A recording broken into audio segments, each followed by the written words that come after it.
Bueno, entonces el tema de esta tarde es la fiebre reumática y la enfermedad cardíaca reumática, ¿ok? Así se llama. La enfermedad reumática está ahí, tiene su cuadradito. O sea, sí, también es importante como causa de muerte en el mundo. Y aquí hay una cosa curiosita. Acá en este gráfico se dan cuenta que hay un color intenso y un color más clarito, ¿no es cierto?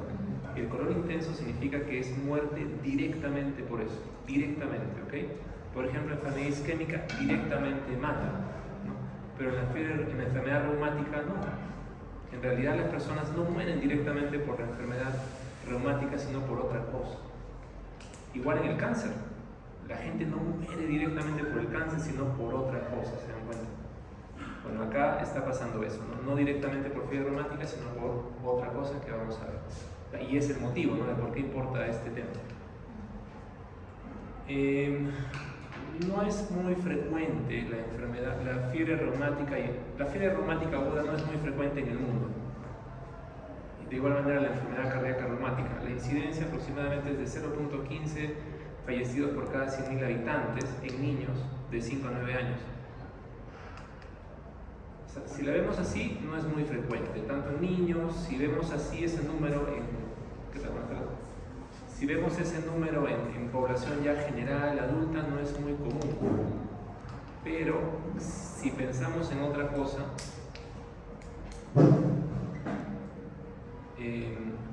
lo que sí provoca esta enfermedad es morbilidad. O sea, no tanto es muerte, pero lo que más problemas da es la morbilidad, y eso se expresa en años de vida saludable perdidos. Entonces, el problema más importante de la enfermedad reumática es los años de vida perdidos, la morbilidad. Ahí sí, como ven, en el mundo es súper importante, ¿no? Perú ya aparece en el mapa, obviamente otros países también aparecen en el mapa. Entonces, eso es lo que importa acá, la morbilidad que provoca esta enfermedad.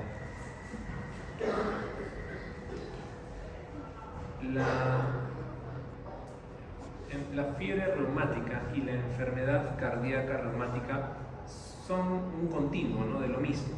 La fase aguda, fiebre reumática, y la fase crónica, enfermedad cardíaca reumática. Entonces siempre acá vamos a dividirlo en fase aguda y fase crónica. Si hablamos del aspecto agudo, la fiebre reumática es pues una enfermedad inflamatoria aguda que se desarrolla posterior a una o más infecciones de Streptococcus pyogenes. Entonces, después de una o más. Ahí está la fotito del Streptococcus pyogenes y la lesión característica que provoca. Perfecto. Fiebre reumática aguda y factores de riesgo.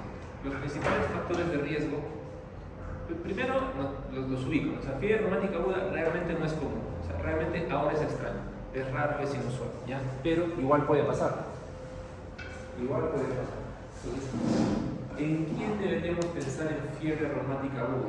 En todo caso, ¿no? ¿En quién sospecharíamos? En niños de 5 a 14 años, cuando existe hacinamiento en el hogar, áreas rurales, remotas, bajo estado socioeconómico, acceso limitado a recursos médicos, nutrición insuficiente. Entonces, si se dan cuenta, todo esto es pues una mala condición socioeconómica, ¿no? Donde hay mala condición, donde no hay acceso a la salud, donde culturalmente pues las personas no se tratan. ¿Qué significa eso? Que están pues con infecciones que no se tratan, infecciones que están ahí más tiempo. Entonces, esa es la idea. Lugares donde hay infecciones que no son tratadas o permanecen mucho tiempo. Esos son los factores de riesgo. Más o menos las tasas de fiebre reumática aguda pueden ser muy altas en algunos lugares, como por ejemplo en Australia. En la actualidad no hay dato exacto. No hay un dato exacto de cuál es la incidencia de fiebre reumática aguda en nuestro país, pero se considera que es baja. El último documento formal que tiene nuestro país respecto a fiebre reumática es este. Es lo último que existe formal, del año 72. Después de eso no hay más información, curiosamente. ¿Cuál es la historia natural de esta enfermedad? La historia natural es que luego de que una persona tiene un episodio de fiebre de infección por Streptococcus pyogenes, esta infección puede desencadenar fiebre reumática aguda o no. O sea, hay gente que desarrolla síntomas y hay un grupo de personas que no desarrollan absolutamente nada. Del grupo que desarrolla fiebre reumática aguda, o sea que sí tienen síntomas, efectivamente con el paso de los años pueden, en una probabilidad de 35 a 72%, pueden desarrollar una carditis clínica y que luego van a ser una forma crónica. La forma crónica es como la insuficiencia cardíaca y sus estadios. Estadio A sería la persona que tuvo fiebre reumática aguda, o sea, una condición de riesgo. Y luego con los años van a empezar a hacer de repente alguna alteración estructural, principalmente válvulas, luego van a de repente empezar a iniciar síntomas y esos síntomas pueden seguir progresando hasta que llegamos a insuficiencia cardíaca avanzada y eso puede dar lugar a la muerte. Entonces ese es el curso de la enfermedad. Hay personas que, reitero, hacen la forma de fiebre reumática aguda y otras que no hacen ni un solo síntoma, nunca, pero nos damos cuenta al final. Como dice acá, 35 a 72%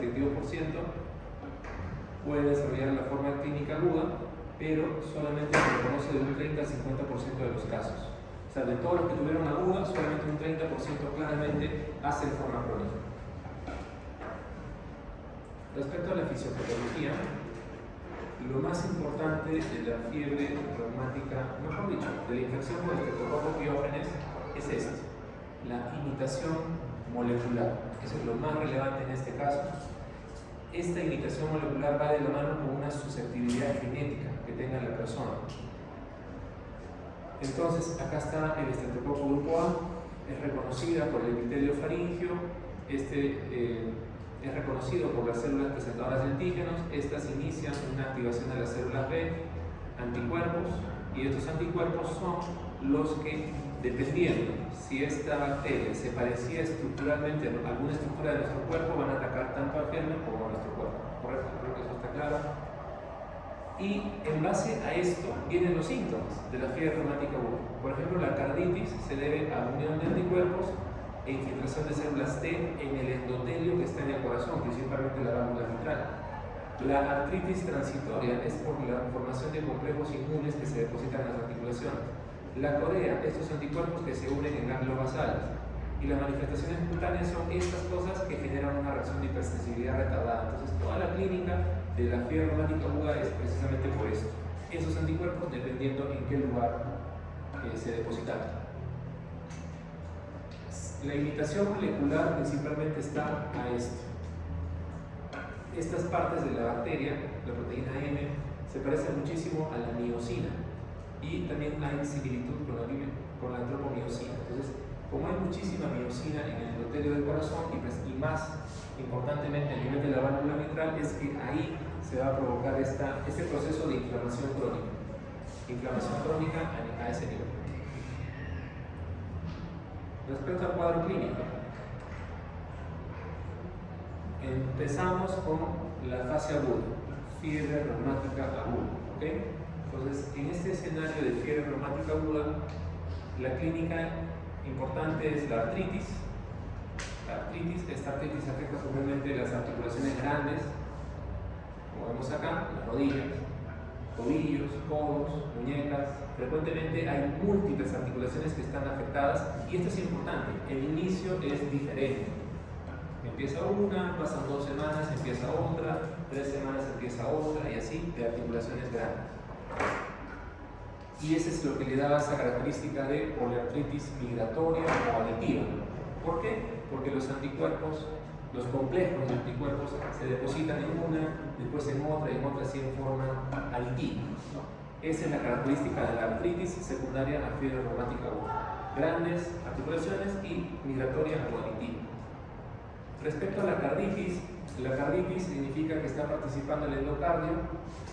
Principalmente se está afectando válvula mitral en la fase aguda y cuando una persona, como pasaba en el año 70, una persona que tenía un niño, que tenía antecedentes de un proceso respiratorio alto y que después de unas 2 semanas empezaba con un soplo en el corazón, ese soplo se lo reconocía como el soplo de Cary Puns.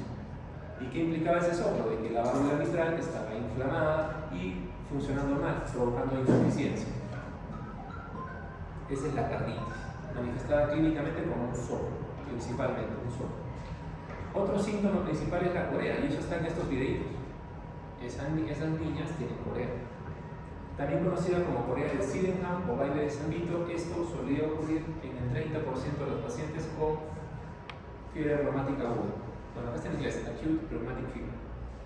Entonces, ¿qué es esto? Son movimientos involuntarios, no son rítmicos, no tienen propósito.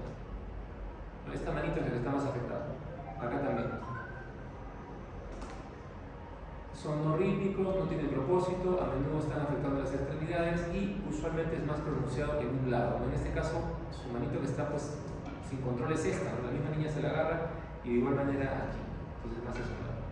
Ahora, si en la actualidad, definitivamente, ¿no?, vemos a un paciente que tiene esto, no vamos a pensar en fiebre reumática en primer lugar, no. Tenemos que hacer, el neurólogo tendría que hacer un descarte de muchas otras condiciones y al final, por descarte, diríamos, así, corea por fiebre reumática aguda. Ahora sería un diagnóstico de exclusión. Otra característica es esto, desaparece con el sueño. Curioso, ayuda eso como herramienta de diagnóstico. Otro síntoma principal de la fiebre reumática aguda es el eritema marginatum o eritema anular, que está en esa fotito, con un anillo, caracterizado por máculas, pápulas que son de color rosado brillante, que pueden desaparecer a la presión, no pican y van de afuera hacia adentro, creciendo. Y otra manifestación son los nódulos subcutáneos que usualmente suceden a nivel de las prominencias óseas, pequeñitos, de 5 milímetros a 20 milímetros, y usualmente en las extremidades extensoras. Entonces, esas cosas que están ahí en estas dos diapositivas, que son los síntomas y signos principales de fiebre reumática aguda, son las que van a definir posteriormente los criterios de Jones para hacer el diagnóstico. O sea, criterios de Jones es si existen esos síntomas principales. Bueno, características de la enfermedad cardíaca reumática. O sea, ese es el término para la fase crónica de la enfermedad. La enfermedad cardíaca reumática típicamente afecta a las válvulas del lado izquierdo del corazón con afinidad por la válvula mitral en el 99% de los casos. La valvulitis mitral, inicialmente aguda, con el tiempo provoca un gran proceso de inflamación en todo el anillo mitral y en los propios velos mitrales. Esta imagen es una ecografía 3D de la válvula mitral, porque ahí se ve que está engrosada, con engrosamiento. La enfermedad en las válvulas del lado derecho puede ocurrir, ¿no? Es muy poco frecuente, pero bueno, puede ocurrir. Lo principal, reitero, es mitral. Y esto es tan, pero tan importante que la clasificación de la fibrilación auricular se divide, ¿no?, entre fibrilación auricular reumática, valvular versus no valvular. ¿Qué significa valvular si es por fiebre reumática? O sea, hasta eso implica el manejo de la fibrilación auricular. Así como hay estenosis de la válvula mitral, o sea, nos ordenamos. Fiebre reumática aguda, insuficiencia mitral, ¿no? Como ya años de años se va alterando, con los años, ¿qué es lo que vamos a encontrar? Ya no insuficiencia, sino estenosis. Eso es lo que nos informa, estenosis. Pero también pues, puede haber regurgitación mitral, también puede haber doble lesión mitral, o sea, es florido, es muy florido, pero lo característico en agudo es insuficiencia mitral y lo característico en crónico es estenosis mitral. Ese es el mensaje en todo caso. Pero reitero, no es único, ¿no? Es florido, puede haber muchas cosas. La estenosis mitral, que es muy común acá en la lesión reumática, se debe a la fusión de las comisuras en diferentes grados y esto es lo que distingue a la enfermedad cardíaca reumática. La morfología que se ve aquí en las válvulas mitrales con el apoyo de una ecocardiografía. Entonces ahí están esas válvulas gruesas. Eso es lo que se ve.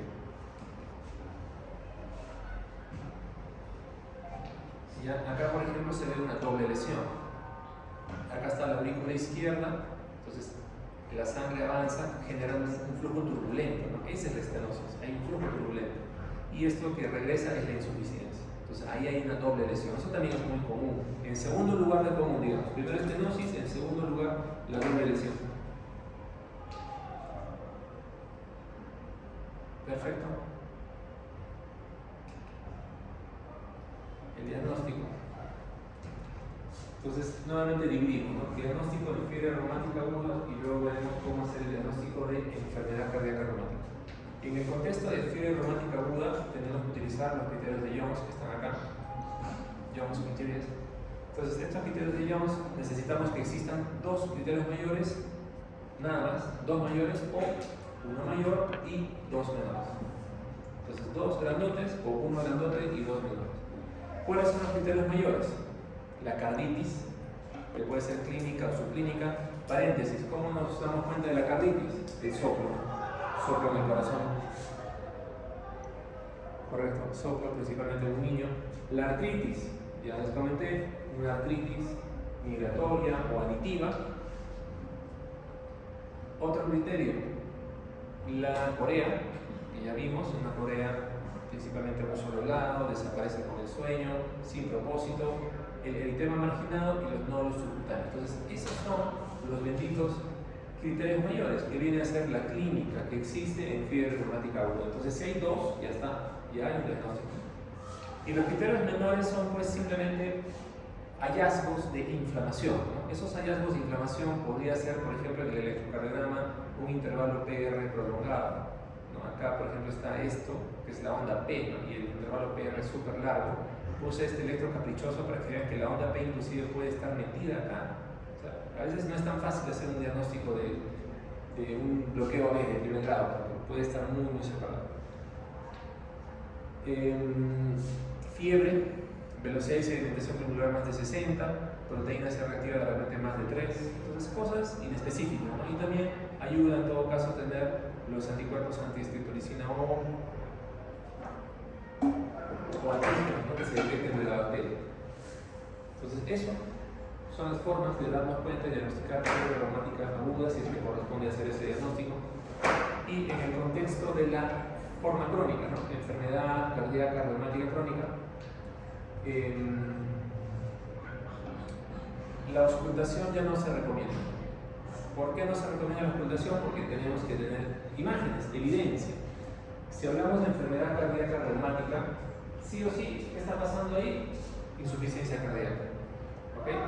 Y la insuficiencia cardíaca generada pues, por estenosis mitral, hipertensión mitral, aórtica, hipertensión pulmonar, fibrilación auricular y eventos tromboembólicos. Me detengo en estos tres últimos, sobre todo en esto. No es extraño que un paciente que llega al hospital por un evento tromboembólico, paréntesis, un ACV isquémico, es porque tiene fiebre reumática, enfermedad cardíaca reumática, o sea, era porque ya tenía estenosis mitral reumática, o sea, es bastante frecuente, ¿ok? Es común, llegan los pacientes así en el hospital. ¿Y quiénes? Lo que vimos al inicio, ¿no? Nivel socioeconómico bajo, mal acceso a los servicios de salud, no ahora, sino cuando eran niños. ¿Me entiendes? Entonces, en eso hay que pensar. ¿Por qué un paciente con enfermedad cardíaca reumática tendría hipertensión pulmonar? ¿A alguien se le ocurre por qué?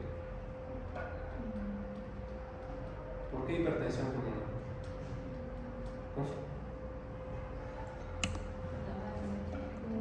La válvula está mal, ok, pero ¿y eso por qué da hipertensión pulmonar?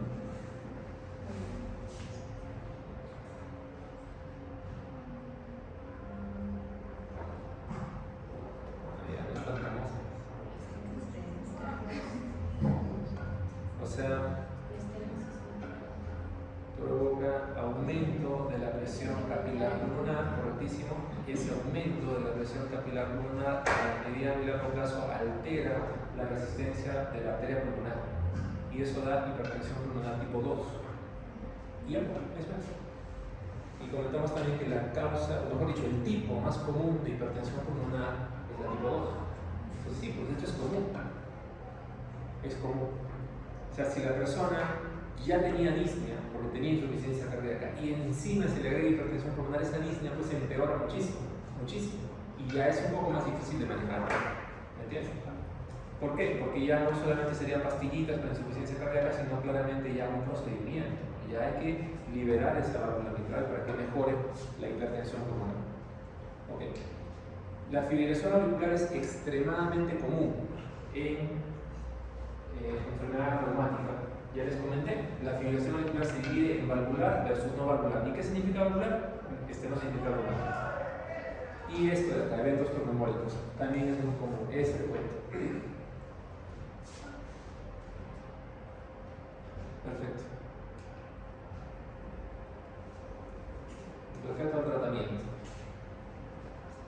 igual, acá está dividido, ¿no? ¿Qué hacemos cuando un paciente tiene fiebre reumática aguda? En realidad, para pensar en un tratamiento, lo primero es confirmar el diagnóstico. Tenemos que estar muy seguros, no solamente porque vamos a dar un antibiótico de repente en ese momento.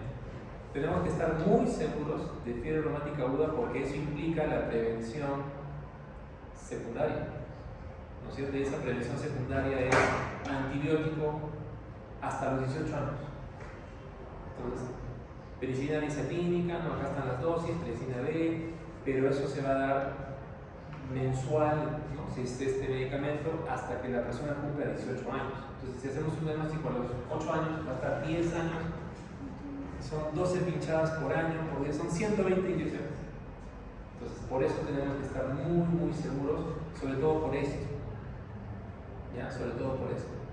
Si un paciente tiene fiebre reumática aguda, lo que tocaría hacer, ¿no? Aparte de esto, es soporte, ¿no? El soporte, si de repente iniciamos un tratamiento farmacológico para insuficiencia cardíaca aguda, es soporte nada más, ¿no? Soporte, y la idea de iniciar esta prevención secundaria es evitar, ¿no?, que ese paciente le vuelva a dar, o mejor dicho, que el Streptococcus pyogenes nuevamente pueda reiniciar al sistema inmunológico. Es lo que se desea, que no haya más activaciones posteriores para que no se reactive, para la redundancia, la inflamación.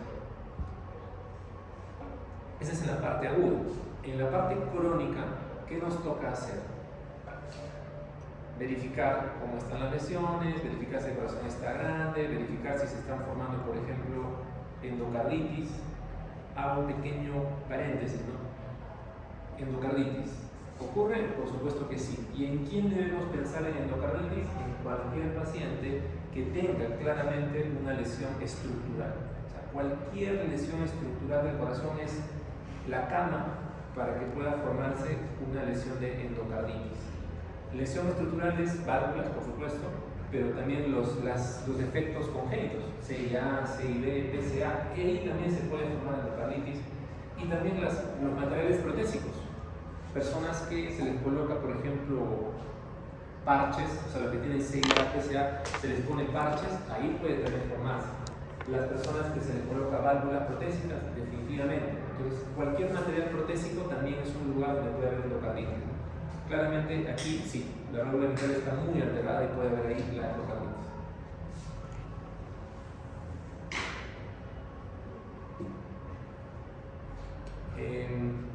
Hay indicación por eso de profilaxis para endocarditis. Todo paciente que ya tiene una lesión estructural documentada hay que darle profilaxis para endocarditis, que no es difícil, simplemente es darle el antibiótico antes de un procedimiento dental, nada más. Solamente para eso, procedimientos dentales. Pensemos siempre en fibrilación auricular. Entonces, si tenemos un paciente que ya tiene esto, o sea, alteraciones funcionales o estructurales, hay que hacer screening para verificar si está haciendo fibrilación auricular o no, para iniciar anticoagulación. Ok, opciones de anticoagulación, ¿eso han visto antes? Sí, supongo, son clases de fármaco. ¿Se acuerdan? Bueno, anticoagulación, ok, no es difícil, como siempre. Por un lado está la queridísima warfarina, ¿no? Warfarina, miren, un grupo es, mejor dicho, un cajón es warfarina, otro cajón son los anticoagulantes orales directos. Anticoagulante oral directo, rivaroxaban, apixaban, dabigatran, esos son los anticoagulantes orales directos, ¿ok? Y en el tercer cajón están las inyecciones, heparina, enoxaparina. Tenemos tres cajones, ¿ok? Tres cajones. Cuando alguien tiene estenosis mitral reumática y fibrilación auricular, ¿qué anticoagulante le podríamos dar? Esa es una pregunta importante. Motivo de conflicto, inclusive con algunos otros médicos. Bueno, no saben, yo les digo warfarina. Cuando una persona tiene estenosis mitral valvular, como les decía, valvular, ¿qué significa? Que es reumático, es hasta ahora, 2024, indicación de dar warfarina. Hay muchos anticoagulantes modernos, pero hasta ahora, 2024, warfarina. No hay evidencia a favor de los demás. Es un caso especial. La fibrilación auricular con esta válvula tan alterada es extremadamente tromboembólica, ¿no? Y como es extremadamente tromboembólica, el anticoagulante, entre comillas, más eficiente, ¿no? en bloquear varios pasos de la cascada de la coagulación es warfarina.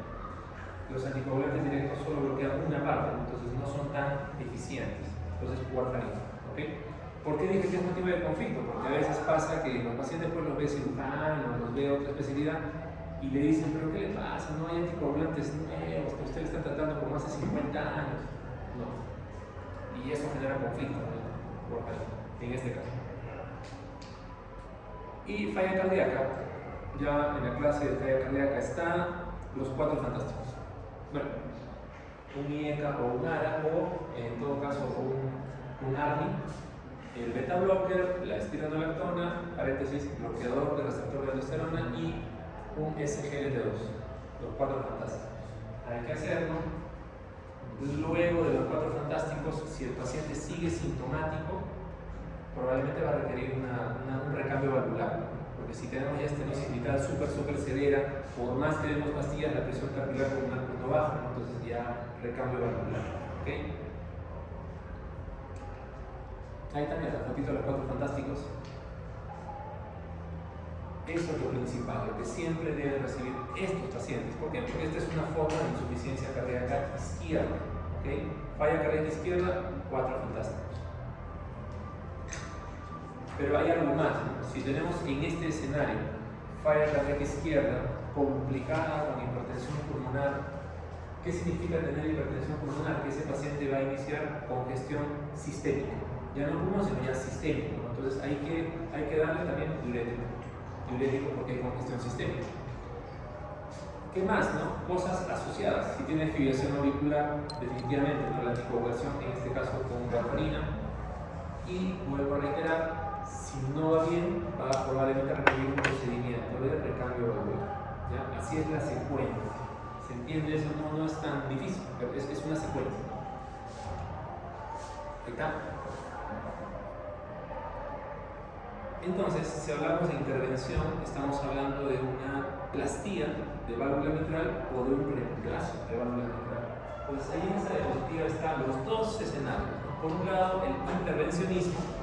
Acá se está haciendo una valvuloplastía mitral percutánea. Se ha ingresado un catéter y ese catéter tiene un balón que se está insuflando a nivel de la válvula mitral, ¿no es cierto?, para separar esas comisuras y pues otra vez funcione mejor por un tiempo, porque otra vez va a seguir la inflamación y otra vez se va a cerrar, pero por un tiempo va a estar bien.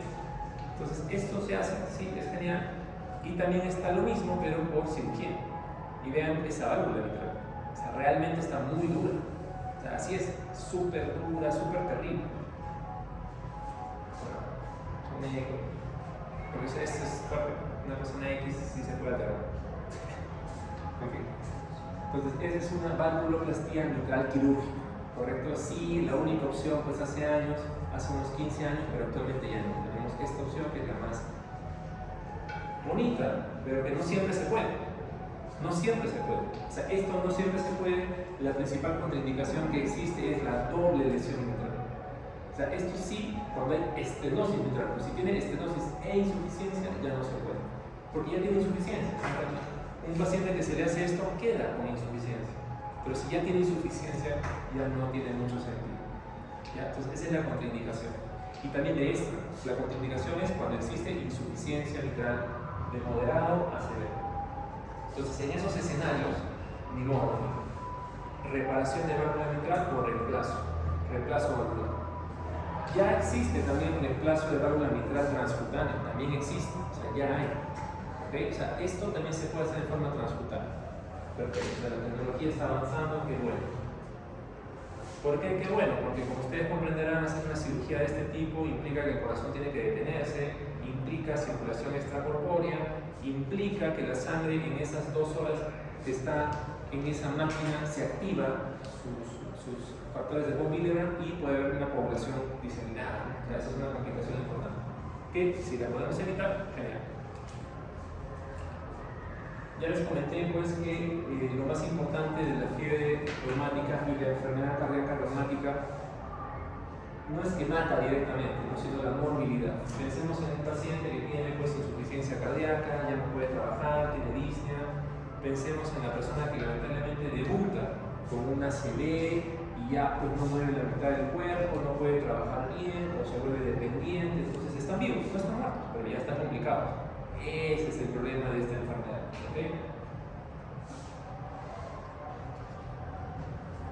Y medidas de prevención. Sería muy ultra fantástico tener una vacuna contra este estreptococo pyogenes, sería genial. Pero es muy curioso que hasta ahora no existe vacuna. No hay. No existe vacuna para este estreptococo pyogenes. Nunca se hizo. No hay. ¿Qué es lo único que nos queda como prevención primaria? Simplemente dar antibióticos. O sea, tratar. Si una persona tiene una amigdalitis bacteriana, tratar, aunque reciba tratamiento. Esa sería la única forma de prevención primaria porque no hay vacuna para este estreptococo pyogenes. Respecto a la prevención secundaria, la idea es prevenir pues, nuevos episodios de infección y para hacer esto, pues claramente no tiene que demostrarse que sí, esa persona tuvo fiebre reumática y ya saben, es hasta los 18 años. Y la prevención terciaria. La prevención terciaria es el manejo de la insuficiencia cardíaca, la anticoagulación, si con warfarina, si tiene fibrilación auricular y prevenir la miocarditis. Y como sabemos, insuficiencia cardíaca puede avanzar hasta de repente llegar a necesitar un trasplante cardíaco con muchos años de evolución. Ya. La otra parte que hay que tratar ahora es respecto a las valvulopatías. Quitando la enfermedad cardíaca reumática, quitando estenosis mitral reumática, que es común, es frecuente, la arritmia por encima, digamos, por encima, más común, ¿entiendes? Por encima más común es esta, la estenosis aórtica. Es la más frecuente, la más común que vamos a encontrar, sobre todo en personas mayores. O sea, sí es muy común, sí hay que buscarlo. Y la causa principal es esta, degenerativa. Degenerativa y en segundo lugar aorta bicúspide, ¿no? Que es una alteración congénita de la formación de la válvula. Es común la estenosis aórtica en personas mayores, hay que buscarla. ¿Y cómo así? Sospechando. Por eso les digo, en esta clase estamos para que ustedes sepan y ustedes ya sospechen. Es mayorcito, ya le voy a auscultar acá, en el foco aórtico accesorio, el foco aórtico, en el cuello, al lado derecho, ahí hay que auscultar, en los viejitos. Porque si tiene un soplo en esta zona importante, ya eso sí probablemente es estenosis mitral. Perdón, estenosis aórtica. ¿Ok?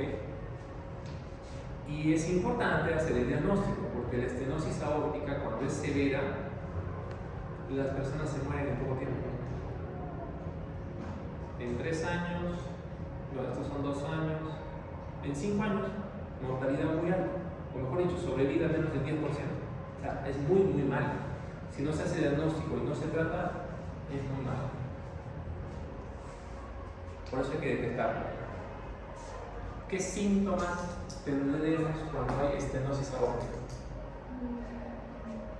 ¿Se les ocurre? Los pueden deducir, con todas las benditas clases que también yo he dado, yo creo que lo pueden deducir.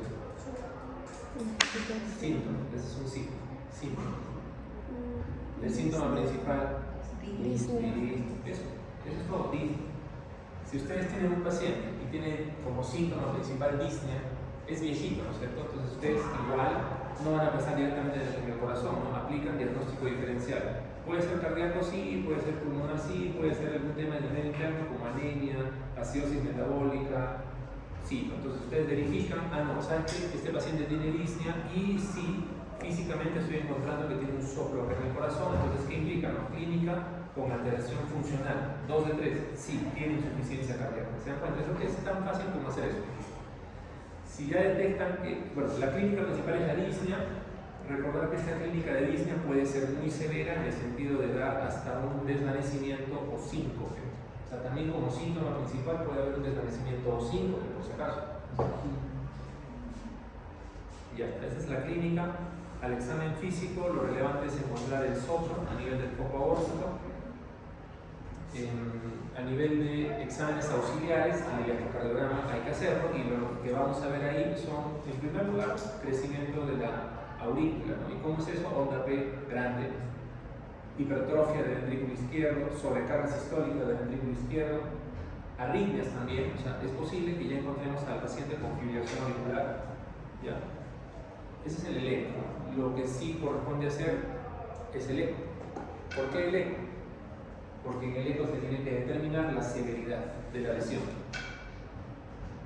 Pues acá no hay parlantito, ¿no? Claro, esa cosa no. Pero bueno, ese es el dedito soplo. Ahí suena el soplo, o sea, está ahí el sonido. Pero esto que están viendo acá tiene nombre. Así como hay electrocardiograma, ¿me entienden? Ustedes ven las onditas y eso es un electrocardiograma. Esto, ¿saben cómo se llama? Tiene nombrecito, ¿no? Esto no es así nomás, tiene un nombre, se llama fonocardiograma. Fonocardiograma, o sea, existe, sabemos estudiar. Fonocardiograma, o sea, esto es un fonocardiograma. Sí hay, ya.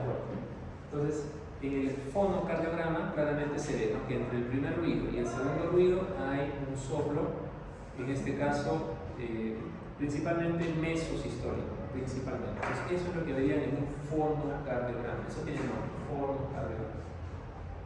¿Se puede grabar latidos con un estetoscopio? Por supuesto, se puede. Hasta ahora se puede hacer. Y es una forma de presentar, por ejemplo, un caso clínico, electro y fonocardiograma. Ya, ¿cómo es el tratamiento en general de la estenosis aórtica? Es el tratamiento de insuficiencia cardíaca. O sea, hay que hacer eso, los 4 fantásticos. Ese es el tratamiento, ¿ok? Punto final. Pero agregamos algo más. Tenemos que saber la severidad de la lesión. Tenemos que saber. ¿Por qué? Si un paciente tiene estenosis grado moderado,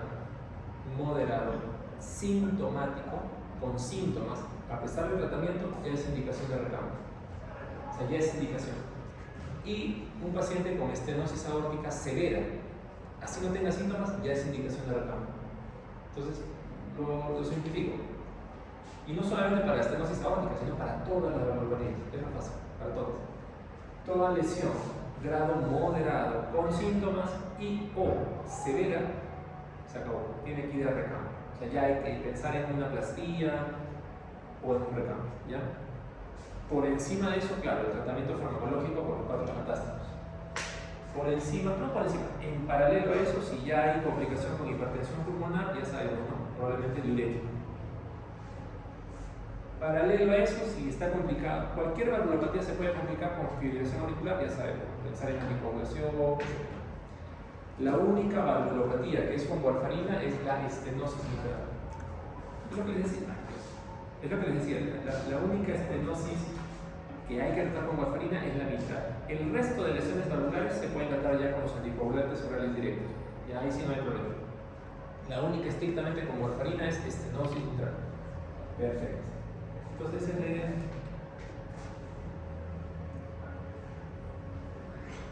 otra valvulopatía importante es la insuficiencia aórtica. No es tan común, no es tan común.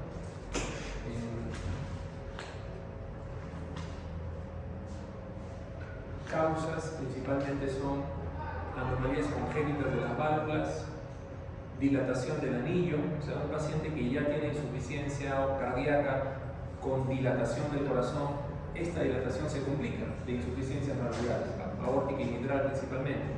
Esta dilatación también puede ser secundaria a enfermedad coronaria isquémica, y existe y complica la situación. Puede ser parte de un aneurisma, puede ser parte de un trastorno conectivo, como en el rangos, también es frecuente. Es común ver jóvenes con los deditos larguitos, con soplo diastólico, sí, pues debe tener insuficiencia aórtica. Puede ser secundaria inflamación, sífilis, lupus, principalmente. ¿Ya? Entonces, como verán, no es necesariamente primaria, ¿no?, como la estenosis aórtica, que sí es primaria, principalmente degeneración. En este caso no, suele ser secundaria a otra cosa, no es muy común. La clínica de la insuficiencia aórtica, lo mismo, insuficiencia cardíaca izquierda, ¿okay? Acá sí no va a haber eso de desvanecimiento o síncope, eso sí es muy inusual.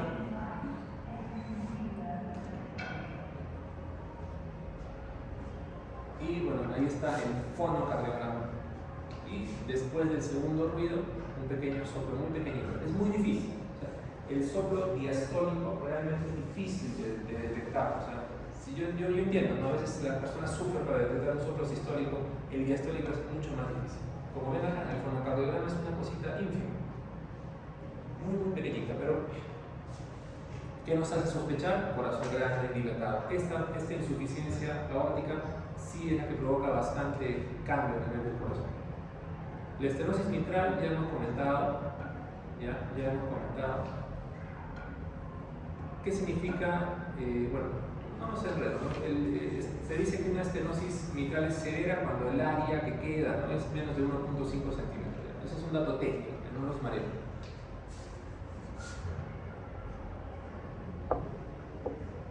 No nos mareo nada, tranquilos, ya saben. 4 fantásticos. Si ya es grado moderado con síntomas o severa, hay que hacer procedimiento. ¿Ok?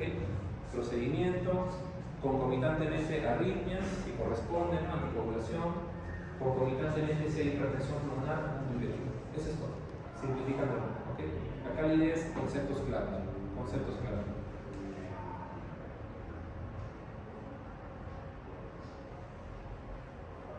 De igual manera, en el caso de la estenosis mitral, el soplo principalmente es diastólico. Está ahí.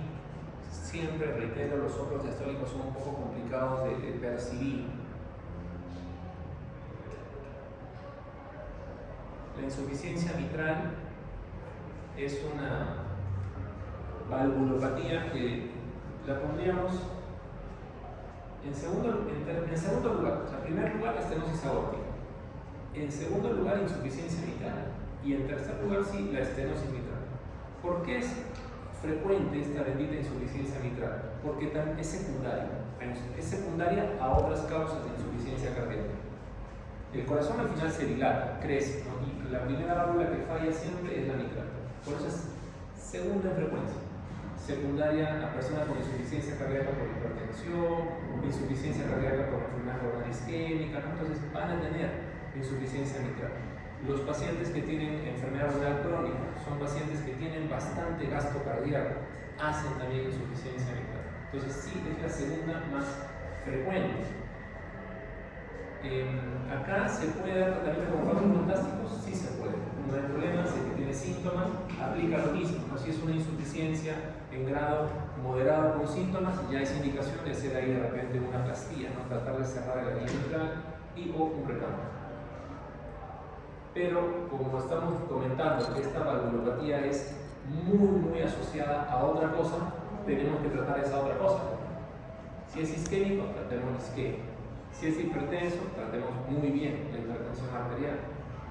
Si es un paciente renal, verifiquemos que no tenga sobrecarga de volumen. En la diálisis, de acuerdo a cómo se programa su procedimiento, ¿no? Y los líquidos que el paciente consume. Eso, o sea, de la mano va a tratar la causa secundaria. Entonces, no es complicado. Me quedo con ese mensaje, ¿no? 4 fantásticos. Lesión moderada con síntomas y severa, pensemos ya en el procedimiento y los concomitantes, arritmias y la hipertensión pulmonar tipo 2. Simplificado es así, porque lo que ustedes ya luego van a hacer es los fármacos, ¿no? Las pastillitas, las dosis, las revisan, ¿no? Siempre se empieza de menos a más en lo que tolera el paciente. Diuréticos, como comenté, en insuficiencia cardíaca, solamente si es que hay evidencia de congestión sistémica, si no, no. No sé si hay alguna duda, opinión, juicio. Doctor, ¿cómo se mide la severidad de la valvula? ¿Cómo así? Acá hay una foto de eso.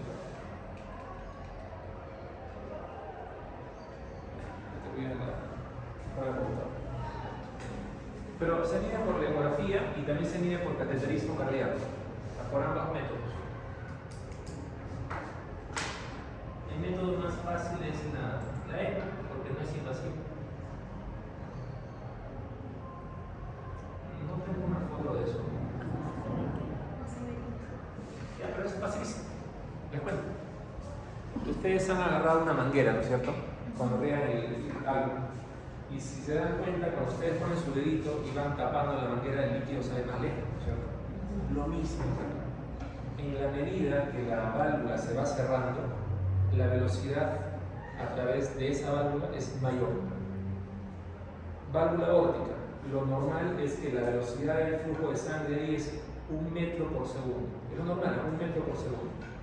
¿Y cuando decimos que hay estenosis aórtica severa? Cuando esa velocidad es más de 4 metros por segundo. ¿Se dan cuenta? Eso es una cosa.